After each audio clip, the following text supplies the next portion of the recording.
No se on Bintealta Elisalta oikein hyvää päivää. Päivä. Juha, onko ihan Juha Ahonen puhelimessa? On. Joo, että en kai kuitenkaan soittanut teille pahan aikaan. No kerro. No, hieno homma, niin tosiaankin sellaisella asialla soittan kuitenkin, että ollaan oltu ihan Elisan omiin pakettiasiakkaisiin oltu yhteydessä. Teillähän näyttäisi olevan tuo 400 minuutin puhepaketti ton Nokian puhelimen kerran, että onhan tuo kyseinen paketti vielä käytössä sieltä päin. No pakkohan se on, kun se on mennyt siihen retkuun.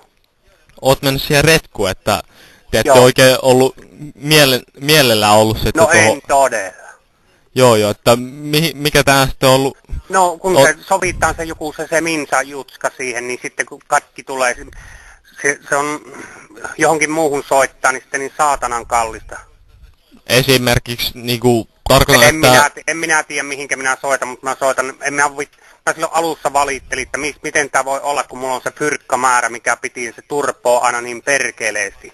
Että ei, tämän jälkeen on DNA aivan varmasti. Ei tämä tästä lähettää niin mahdottoman nopeasti kuin vaan voidaan.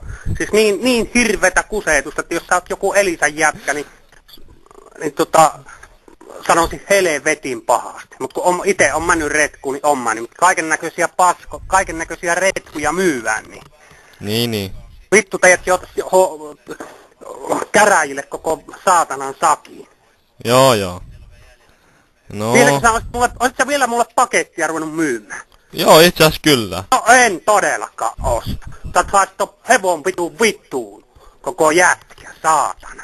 Joo. Rupee rehellisiin töihin sinäkin, saatana. Ok. Joo. No, selvä homma. Tuliko tää nyt selväksi? Nyt selväksi? No joo, ihan hyvä. Laittakaa kaikki Elisan perkelen paskan paska. Ok. Se on ihan. Niin. Elää soita mulle paska, jos oot Elisa. Joo. Tuliko selväksi? Joo, kyllä tää aika selvä.